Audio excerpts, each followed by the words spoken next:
What's happening? We got the car in the air.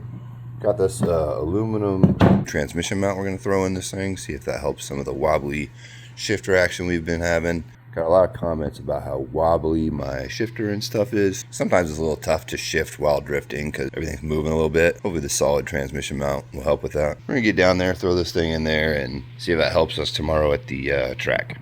Okay, so we got the transmission supported by the jack. Car's up on jack stands. There's our mount. Had it out not too long ago when I did the clutch and rear main seal on this thing, so it shouldn't be too bad to get out. But there we go. Let's go. Okay, we've got these out, and as you can see, lots of empty space there for this thing to move around. No empty space for that thing to move around, so this should make a big difference once I get that in there. The hardest part is getting this main bolt broken loose. But once you get that, like the mount bolt, once you get that loose, it's pretty easy to get all that out of there. So now I just got to put all this in. Okay, mission complete. We got the new transmission mount in there. Everything is buttoned up.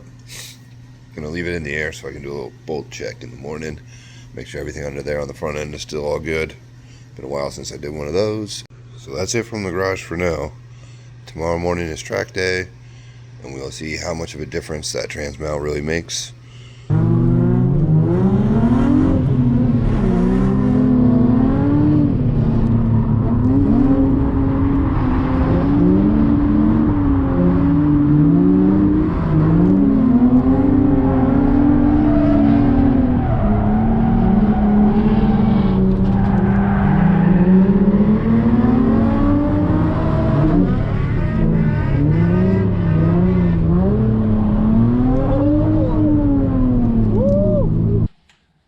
We're back from the first track day with the new transmission mount, and I feel like it made a pretty big difference. I didn't have any issues shifting while drifting and stuff like that. I mean, in the videos, it still looks like it moves a lot.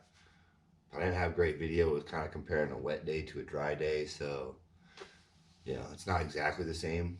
Shifting seems a little smoother now when the car's in motion and at angles, so that's helpful. Felt a little bit of vibration in the car, just normal driving, but nothing too noticeable or too crazy. I'd recommend it if you haven't done it. I got mine off Amazon. It wasn't too expensive, so I'll put the link in the description for you guys if you want to get one. Pretty easy thing to put in. Definitely made a difference on the track, so I'd recommend it if you spend a lot of time on the track in your cars. Anyways, have a good one. Take it easy. We'll see you out there.